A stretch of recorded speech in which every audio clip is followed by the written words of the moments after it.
Pythia was known as the most sacred priestess of Apollo in the ancient Greek world and was renowned for her famous prophecies at Delphi.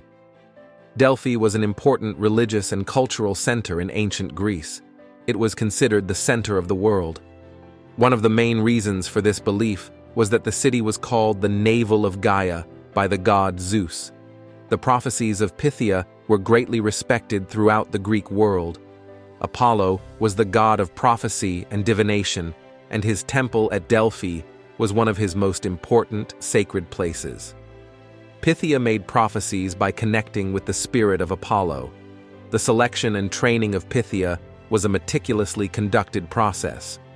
A woman was usually chosen from Delphi, but over time, Pythias began to be selected from different regions of Greece. It was a common belief that Pythia had to be a virgin, but over time, mature and experienced women were also chosen as Pythias. This was important because they had more life experience and were spiritually more prepared. In the 4th century, it is believed that a house was given to Pythia within the sacred precincts of Delphi. This house was financed by the great treasury of the site and provided a comfortable living space for Pythia to carry out her sacred duties. Pythia received special training in sacred texts, rituals, and prophecy methods. This training was necessary for her to serve Apollo. Spiritual purification and meditation techniques were learned. This made it easier for them to enter a trance while making prophecies. It was important for Pythia to be healthy. Physical strength and endurance were crucial for the long duration of rituals and the transition into a trance state. On prophecy days, Pythia would wake up early. Waking up before sunrise marked the beginning of preparation for a sacred duty. Pythia would go to the Castalian spring in Delphi and perform purification rituals there. The waters of this spring were believed to be sacred and provided purification. Pythia would bathe here, cleansing herself physically and spiritually. After bathing, she would rub her body with lavender and other purifying herbs to prepare her body and mind for prophecy. Pythia followed a specific diet. This diet usually consisted of light and purifying foods. Some sources state that Pythia chewed laurel leaves, the sacred plant of Apollo, and drank holy water. This was believed to enhance her prophetic powers. Before making any prophecy, a small animal would be sacrificed. Usually, a goat, this animal was carefully examined by the priests and Pythia's attendants. The sacrifice was performed in the temple courtyard, and this ritual was an important step to ensure the accuracy and reliability of the prophecy. The behavior and color of the animal's intestines were considered significant omens for the prophecy. These signs were used to increase the accuracy and reliability of Pythia's prophecies. The priests would carefully examine the intestines and internal organs of the sacrificed animal. This examination provided important signs for the coming days. The color, shape, and texture of the intestines were factors that influenced the accuracy of Pythia's prophecies. If the intestines of the sacrifice were unexpectedly a strange color or shape, it was considered a bad omen. After the purification ritual at the Castalian spring, Pythia would go to the Temple of Apollo. The Temple of Apollo was located in the heart of Delphi, and the sacred Adyton within it was where Pythia performed her prophecies.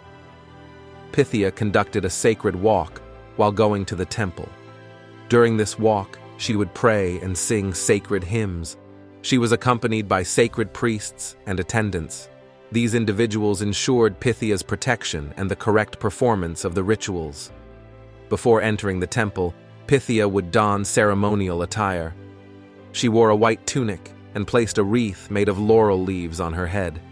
These garments symbolized that she was a sacred figure and served Apollo.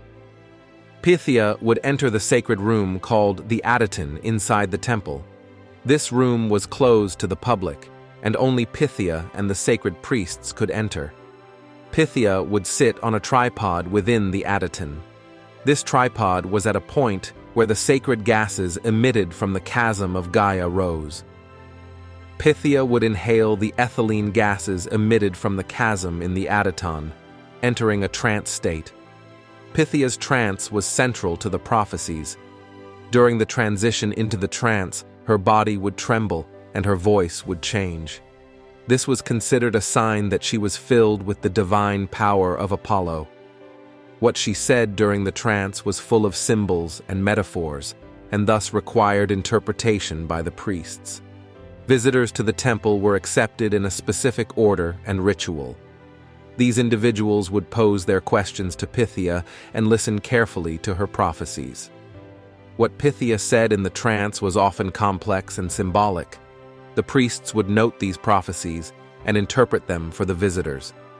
After the trance process ended, Pythia would perform purification rituals again. This was important to maintain her sacred power and mental clarity. At the end of the prophecy day, Pythia would retire to rest. After a sacred day, she would rest her body and mind. Pythia was considered not only a religious figure, but also a social leader in ancient Greek society. Her prophecies played a significant role in diplomatic relations between city-states, military strategies, and the daily lives of the people. Pythia was seen as the direct representative of Apollo, and her words were accepted as divine authority. Delphi was also a center that attracted pilgrims and visitors from all over Greece. The Pythian Games held here were as significant as the Olympics and were held in honor of Apollo. The Pythian Games were held every 4 years in Delphi and were a major athletic event with participants from the Greek world. These games were held in honor of Apollo and included artistic competitions such as music, poetry, and theater, as well as athletic competitions. The Pythian Games were not only a sports event, but also a cultural and religious celebration of great importance. A day in the life of Pythia was filled with detailed rituals, sacred duties, and social interactions. Her prophecies had a profound impact on ancient Greek society and played a decisive role in making important decisions that shaped people's lives.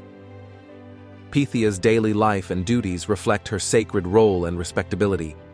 Each ritual and preparation was meticulously carried out to ensure that she conveyed Apollo's messages accurately.